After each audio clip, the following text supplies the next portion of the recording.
Pak Zulham, tadi Anda menyatakan bahwa dari dua orang tersangka ini, rekening yang disita dari mereka adalah rekening bank-bank di Indonesia.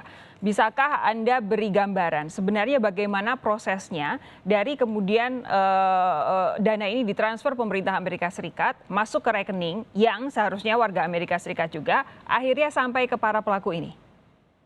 Ya, baik Mbak. Jadi kalau kita lihat dari kronologis awal sampai dengan saat ini sebenarnya kita masih akan mendalami beberapa orang yang diduga terlibat karena seperti yang disampaikan oleh rekan ahli ITI tadi menyampaikan bahwasannya tidak mungkin pemerintah Amerika serta-merta langsung mengirim kepada rekening yang di luar dari banknya. Jadi dua orang ini berperan untuk membuat website palsu, kemudian satu lagi nge-blast melalui SMS, kemudian setelah dapat data itu semuanya diambil oleh seseorang yang diduga warga negara dari namanya warga negara asing. Oke, dari sebentar. situ kemudian Pak Zulham, sebentar. Jadi ada dua orang ini, satu fungsinya adalah untuk membuat website palsunya, satu fungsinya untuk ngeblast, betul?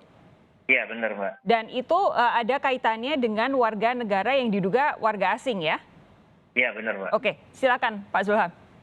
Nah kemudian kita sekarang lagi kerjasama dengan FBI untuk mencari keberadaan dari pengembangan kasus yang akan kita kembangkan untuk memastikan berapa jumlah korban dan modus operandi seperti apa. Karena memang benar dari analisa teman kita tadi tidak mungkin warga negara Amerika itu mengirimkan langsung ke rekening di luar dari pemerintah Amerika. Pak Zulham, begini, tadi Anda bilang bahwa dua di Indonesia dan satu diduga warga asing. Ini domisilinya sejauh ini disinyalir di mana? Apakah di Amerika Serikat? Kita masih mendalami, Mbak. Lagi kita dalami, kebetulan kita kerjasama dengan FBI dan Interpol juga, Mbak. Oke, jadi artinya ada pihak yang lain ya yang terkait dengan kasus ini ya?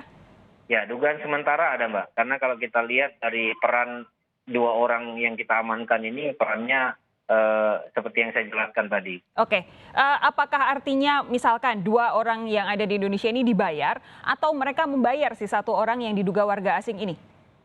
Yang pasti mereka dibayar. Mereka dibayar. Mereka ini siapa? Yang dua orang ini ya? Yang dua orang ini dibayar. Dibayar.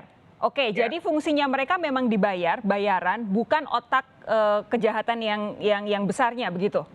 Ya, dari hasil penyidikan sementara seperti itu, Mbak. Oke, Bung Pratama, sudah Anda dengarkan, tadi Anda juga sempat bilang bahwa ini... Kalau menurut saya sih ini komplotan ya, gitu. Oke. Komplotan dengan pembagian tugas masing-masing. Ada yang buat web phishing, ada yang ngeblast, kemudian ada yang buat nomor rekening bank di sana, ada yang membuat akun Bitcoin untuk transfer ke Indonesia, ada banyak lah gitu. Ini saya pikir komplotan, gitu. Begitu mereka terima uangnya kemudian dibagi-bagi gitu. Nah ini memang butuh bantuan pemerintah Amerika untuk mengusut ini, gitu. Karena ini pekerjaan buat webnya sih gampang lah gitu. Dulu kita juga di Indonesia banyak ada klik BCA dipalsukan, ada klik BCA pakai C, klik BCA pakai K dan lain-lain begitu. Gampang untuk buat ininya. Tetapi proses mekanisme untuk pencurian uangnya itu yang memang butuh orang-orang yang expert dalam bidang itu. Orang harus tidak mungkin dilakukan sendirian oleh dua orang ini ya? Nggak mungkin. Kecuali kalau misalkan dia bisa ngehack bank Amerika ya gitu.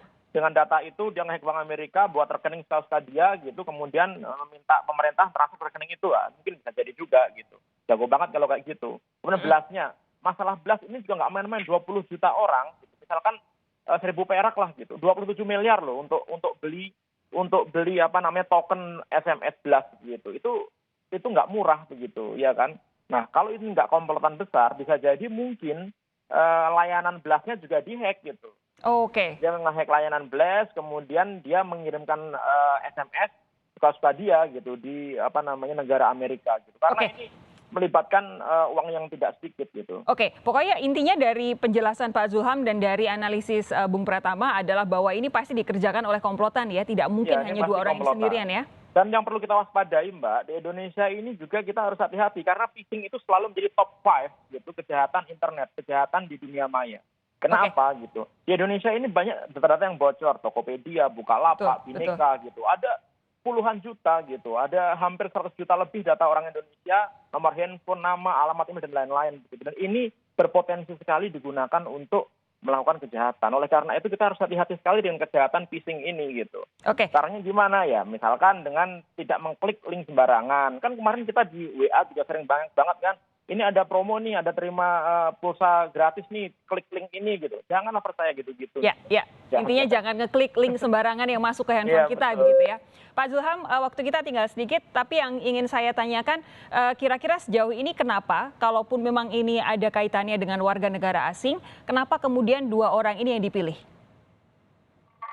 Ya mungkin yang pasti dari analisa Mas Pratama tadi, mereka pasti dugaan komplotan bisa jadi. Yang kedua itu karena memang mereka punya kemampuan untuk itu. Oke. Dengan kita lihat latar belakang mereka, ya mereka dibayar. Bayarannya masing-masing setiap peran itu berbeda. Kalau SFR itu dia udah dapat kurang lebih 450 juta, sedangkan NCL itu kurang lebih 60 juta rupiah dari hasil kejahatan yang selama ini mereka lakukan. Oke, jadi dari sekian puluh juta tadi, 60 juta dolar, kedua orang ini dibayar, yang satu 450, yang satu sekitar 60-an juta begitu ya? Ya, untuk sementara keterangan yang kita dapat dari hasil pemeriksaan seperti itu. Oke, kita nantikan penyelidikan lebih lanjut. Menarik untuk menantikan, jangan-jangan memang ada kerjasama komplotan besar mengalihkan dana bantuan sosial di Amerika Serikat ke beberapa rekening masuk ke Indonesia juga. Pak Zulham, terima kasih. Bung Pratama, terima kasih sudah berbagi waktu dengan kami di Sapa Indonesia Malam. Selamat